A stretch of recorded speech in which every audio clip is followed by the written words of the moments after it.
Welcome to the Average Punters podcast. I'm your host, Michael Chich. We're back for episode 2. This is a place where we just chop it up about recent sporting events. And today we're going to be talking a little bit of UFC and maybe some other stuff down the track. And today I'm joined by a man who would not describe himself as a casual fan. He's more like the hardest of the hardcore. I'm joined by my friend Mig. Welcome to the podcast. Well, we can't all be like you, Chich. We can't all just skip the prelims completely and only watch the co-main and main. I understand since lockdown, you've put a bit more effort into it, which is good to see. But yeah, no, thank you for that intro. I don't consider myself casual at all. No, that's absolutely great. Well, that's why you're on the podcast. So, all right. So the lightweight champion of the world, Khabib Nurmagomedov, is set to face interim champion and number one contender Justin Gaethje for the title in October at UFC 254. I'm really keen for this one, man. Khabib, he's probably been only fighting maybe like once a year in the past few years. A lot of people who sort of don't follow the sport too closely would know him from when he fought Conor McGregor in a big heated fight in 2018. Since then, he's fought Poirier, had some time off, had a bit of tragic news recently with his father passing away, who was very close to him. But now he's set to fight Justin Gaethje, who's coming off a huge win against Tony Ferguson. It was one of the first big fights back during this whole lockdown thing. So what were your initial reactions to this? I mean, well, I'll start with beforehand. As soon as the tragic passing of Abdulmanap, you understand how close Khabib and Abdulmanap were and things like that. Just that fatherly son bond. It was sort of, obviously that's important across the board, but they just seem to have something like extra special going on there. I sort of had it in my mind, like Khabib does strike me as the sort of guy that will probably not want to take too much time off. Like obviously there's that initial, you do have to just grieve. Like that's so natural. But yeah, there was just not a lot of me that thought that Khabib like wouldn't come back till next year or anything like that. So that's pretty solid. I like how it's transpired. Again, obviously not with the tragic circumstances, but in terms of how Khabib's just laid it out now, and Dana seems on board because of just his love for Khabib. He must, for lack of a better term, like feel a little bit sorry for him at the moment, etc. All that sort of stuff. So it seems like I am quite keen for something like a Khabib versus GSP. So you know how he commented, and I know I'm going like sort of shooting right in front, but he left a comment on ESPN MMA, I believe, or something. And it was like Justin in October, GSP in March or May next year, right? I did see this. So, yeah. So, and I've watched some interesting stuff. Like Charles Sonnen sort of said this first. He said that the ball game's changed now, because beforehand it was like you don't want GSP coming in just swiping the title and then running off again if he happens to beat Khabib. But we're going to have a vacant title regardless now, sort of thing. If Khabib does retire at 30-0, et cetera, if it all does sort of go down that way. And then we've got something potentially huge down there. Again, I know I just shot right past Khabib Gaethje. That needs to sort of obviously happen first. Gaethje is every chance in that fight. So yeah, just to bring it right back to that fight. Sorry, you look like you got something to say. Yeah, I was just going to say, I think you're bang on the money. I think with Khabib, I think because of all the tension with him and McGregor. So I guess like for those who don't know, in the build up to that particular fight, there was there was obviously a lot of tension between them, and there was a lot being said about each other's families, and a lot of personal information being thrown around. Conor McGregor threw like a dolly at a bus window, and Khabib was on the bus with a bunch of other fighters because Khabib touched one of Conor's teammates, Artem Lobov, when he was sort of like alone in a hallway. So I think there's a little bit of Khabib just not wanting to give Conor a rematch just out of like, you don't deserve this. You've acted like a bit of a buffoon, and now I'm not going to give it to you. But here's how I think it'll play out. I think if Khabib gets past Gaethje, which like we'll talk about, I don't think that's an easy task in the slightest. But if he were to, I think Dana would say, all right, you've got to fight McGregor now, and then I'll give you GSP, just so like all parties are satisfied, and then Khabib can ride off into the sunset. Like that's sort of going way into the future, but that's my theory. I think Khabib's just playing a bit of it's a bit of like, I'm the man now. You can't just throw your popularity around and get another fight with me. You're gonna have to earn it. So yeah, no, I was just like extremely ready to disagree with you the whole time until you got to the end there when you said that sort of just these little Dana's ploy card. It's like, It's just yeah, business. you do Connor first, and then we'll give you GSP. Now, look, the only thing is, the reason why I was going to disagree was because I just see the Connor Khabib 2 so far removed. Like, obviously, it's never too far removed because of just the sheer business it can do. As in, it's But too far removed because it was 2 years ago. no, meaning like when you talk about the contenders for Khabib, you genuinely, for me anyway, I genuinely consider Gaethje. I genuinely consider, obviously Ferguson got that loss, but he's a win-off or something. All those players. Like, I love Connor. Like, it's just I'm as you, we're just Connor fanboys. But I need to see more action if you're gonna come in and just like just take title shots. I know that he's done a lot, but just come in and be active. Like, be active. I think the only argument. I think that's sorry. Yep. No, I think the only argument there was because at the start of the year he did say that he wanted to stay active. I think he wanted to fight Justin Gaethje after he beat Ferguson, but because that was for the interim title, it wouldn't really make sense because if you win the interim title, you're meant to fight the champ next, who is Khabib. So it would kind of be strange if he was to defend his interim title against McGregor. The thing that gets a little bit annoying with Connor, for me anyway, personally, is just like, and again, I understand he's in a bit more of a position of power, but it's always when it suits him. It's like he could have had Gaethje all the way up until before the Ferguson fight. Like, he could have had him the whole time and just, done whatever. We could be having a different conversation if maybe he beat Gaethje before that, slips right back into the Khabib fight. It's just that he doesn't go the route that just the whole division has to go. And it's a hard one because I understand it is Connor. Like, he's such a huge draw. It is that wild card. Yeah, I think it's just really hard. COVID might have played a role in that as well, just because there was a lockdown and there's no fans. I think maybe from a business perspective, Dana White might have been like, all right, why don't you just like, because I've heard Dana White say in some interviews, it would be better if Connor just hung out a little bit, see how the division plays out. Then we'll bring him back in when we can actually have fans. That's the gist I'm getting from him. Honestly, for me, it's really simple. It's just pretty much get this man's off Twitter. Like, I just, I retire, I'm back, I want to fight him, I want to fight that. That's ego. I know. It's a bit of entertainment as well, I know. We love you see he put I accept in I think it was Filipino. Filipino, yeah. He always teases the boxing matches when he's like negotiating a little bit. He posted one with Floyd as well, like slapping him on his head as well. I think it's just negotiation. Like, if I wanted to, mate, Dana, I'll just go over here and make a shitload of money. I don't care what you say. Someone asked Dana about it at last night's post-fight presser with the Shabazian v Brunson event, which was great, by the way. And he was just like, yeah, look, I don't give a fuck about any of that shit. Oh, he could say. Because obviously it's not his business venture. He's so butthurt when he hears that sort of thing. Like, I just love going through the comment section and hearing what people say. But I was just going to ask you on the physical side of Gaethje Khabib, like, what do you see happening? Yeah, well, I was just about to say that as well. I think Gaethje is genuinely, as far as matchups go, he is genuinely the hardest matchup for Khabib. The reason I say that is he's coming off a huge win against Tony Ferguson, who he was not tipped to beat. Came in with a great game plan before in his fights before that. He was sort of a bit wild, would get carried away with the crowd and wouldn't really stick to his game plan. In this one, I don't know if it was because of the lack of crowd or what it was. He seemed like way more dialed in. Was just like lighting Ferguson up. It was just a masterclass in striking. And I think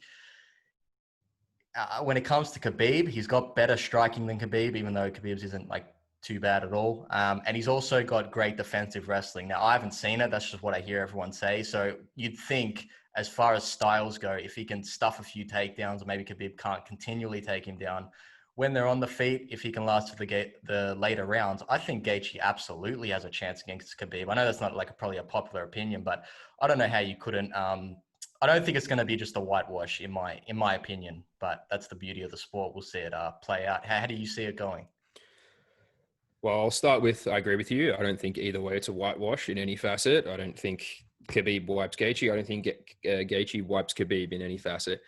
Um, it's with the takedown defense thing. It's an interesting one because it's like, I mean, just how long does that hold up before you get fatigued? And I know Gaethje's like got a tank on him definitely. But so when you've got Khabib putting that pressure in round one, his round one pressure is the same as his round five pressure, and it's just, how long can you?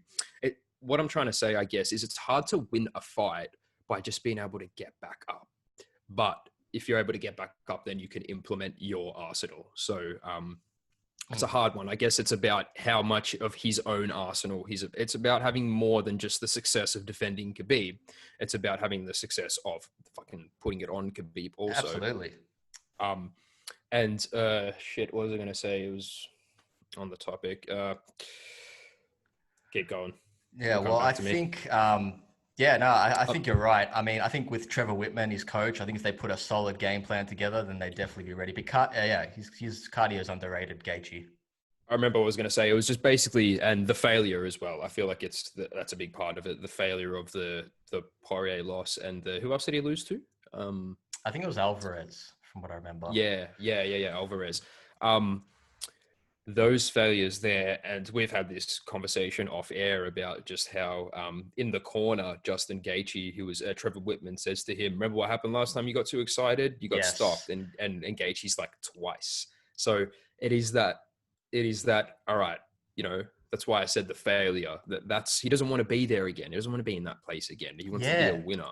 Well, do you think maybe that actually plays into his hands? Because Khabib's never actually had a professional loss, at least. So maybe if it does get a bit tight, I mean, it's hard to say this because he's just a, Dagestani monster. Like the way these dudes grew up is just a whole different kettle of fish that it's hard to sort of like understand.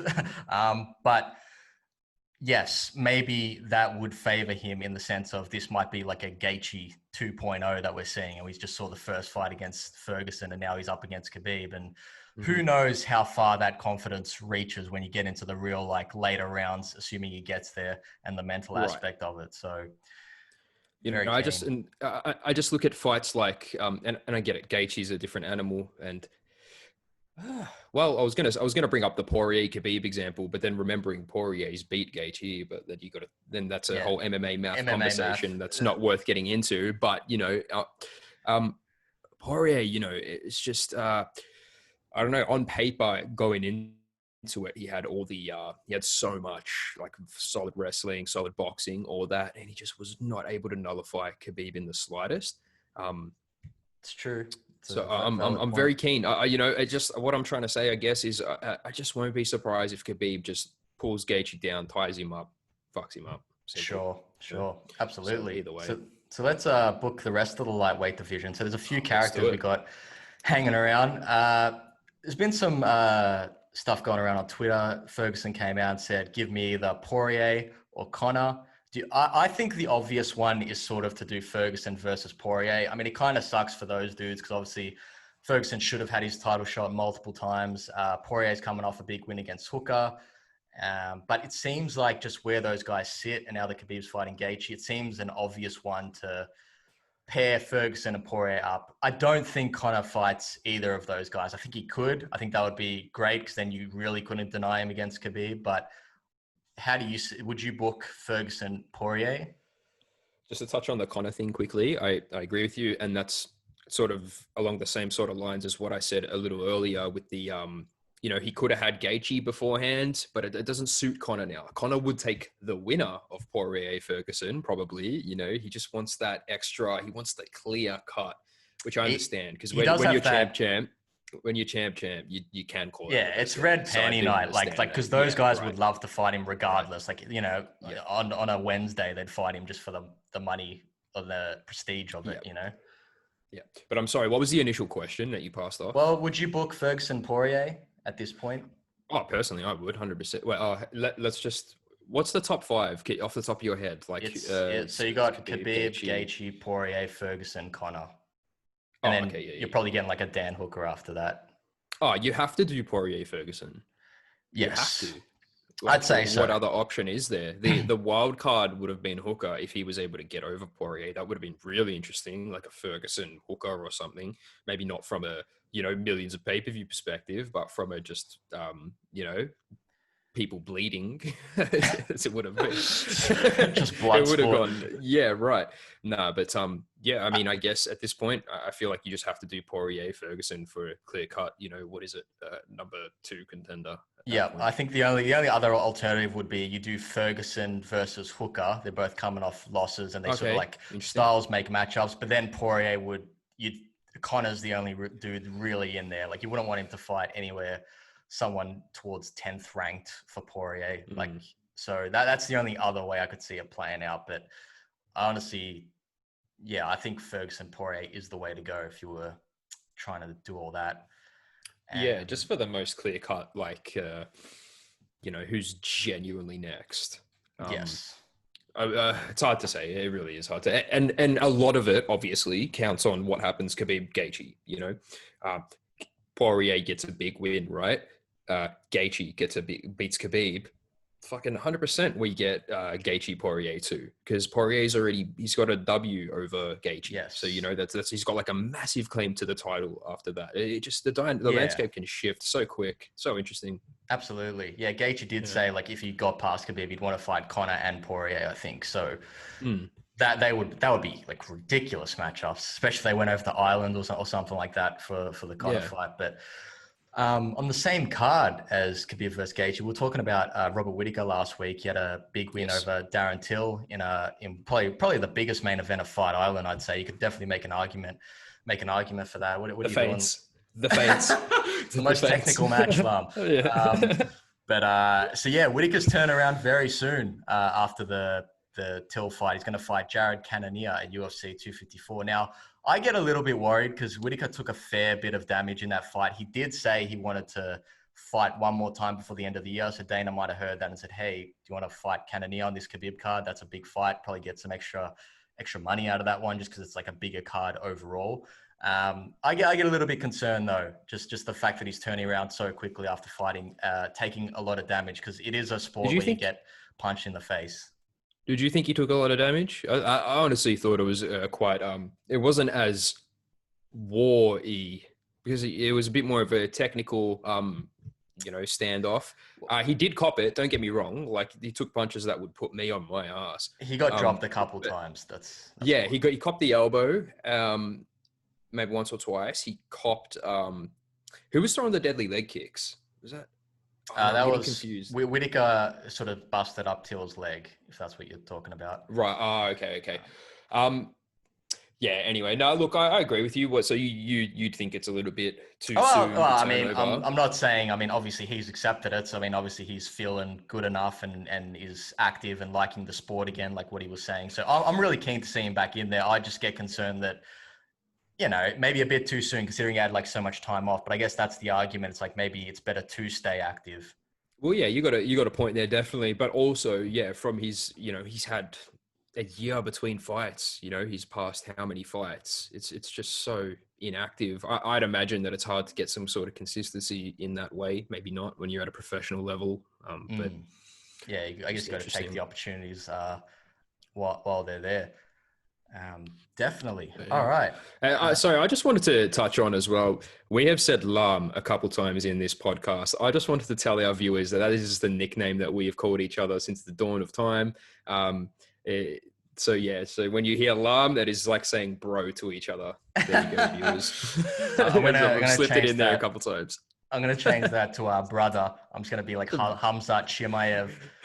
Just add his soundbite, brother. Like, brother, what do you think of Gaethje Khabib, brother? Doesn't matter, brother. Doesn't matter, brother. I take Gaethje in 1 hour and Khabib the next hour, brother. Bro, could you imagine having that sort of confidence? Like I was watching Khamzat Chimaev, the new guy on the scene, Khabib 2.0, they calling him. We talked about him a bit on the podcast last week. But just the unreal confidence, like in his own ability, like knowing you're in like one of the most dangerous sports in the world, and you genuinely believe you're going to run through everyone in the division. Like I know it's a weird comparison because these dudes just don't like each other at all, but I kind of get a similar feeling like when Conor was rising up the ranks, he sort of just knew that he was on another level. Like it's a bit too early to say with Khamzat, but how do you see How do you see him? Do you see him like rising through the ranks and smashing everyone, or do you think it's a bit of a hype train at this point? Regardless, right? I think that whole tall poppy syndrome creates the hype train thing. It's like nobody likes to see someone just succeeding so fast. Like, you know, why you got the special sauce and I don't? I love it. I personally love it. I love the Connors, the O'Malley's, I'm so sorry, I'm going to butcher his name. Khamzat Chimaev. Oh, beautiful. Is that how it is? Yeah, How you yeah. go? I'm pretty sure. Man. I'm pretty sure. Yeah. We'll see how we go. But I love it personally. You know, fucking he came out and actually I think you got your stats a little bit wrong last week. You you said that Khamzat's first opponent got a few punches on him, which is technically true, but Yes. it was two. Yes.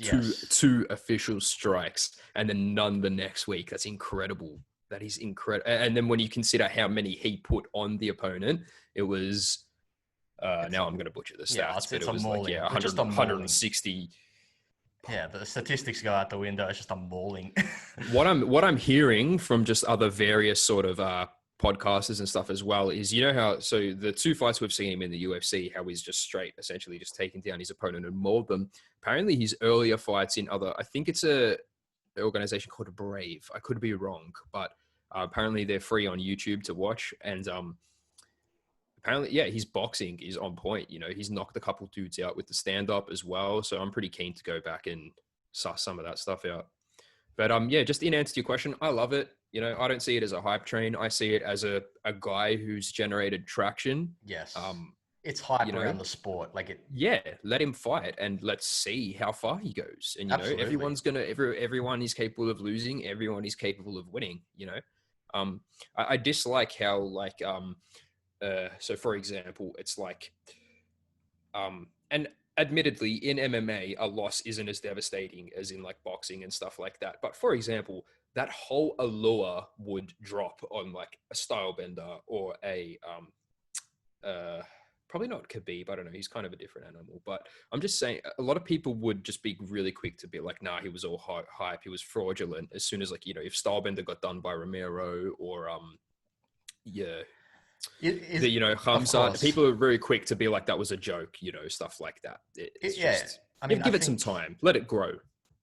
I absolutely agree with you. I think that's just a human thing. Like you said, like there's always going to be people who build you up and want to see you succeed and are just sort of like down for the journey that you're on. And then there's other people who just the second you take your foot off the gas or you slip out of line, they're just going to like tear you down for whatever reason. They're resentful for their own lives and those sorts of things. But that's the sport. I mean, you know, you talk a big game and you got to back it up. True. I guess that's where a lot of punch each other in the face.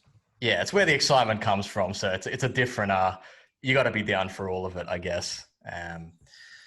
Oh, good. I think that's a very solid debut on your part, Mig. Oh, there we go.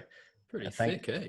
Yeah, absolutely. Thanks for coming on the podcast. We absolutely chopped that up. There's not much else to do during these times, but this is one thing we can definitely do. And yeah, I'm enjoying it a lot. Thanks. Yeah, me too. Me too. Thoroughly. You owe me a favor now. I'll see you in my podcast. Oh, jeez, I'm scared as fuck. All right, Lam. No, it's been fun as. No, you too. Thank you.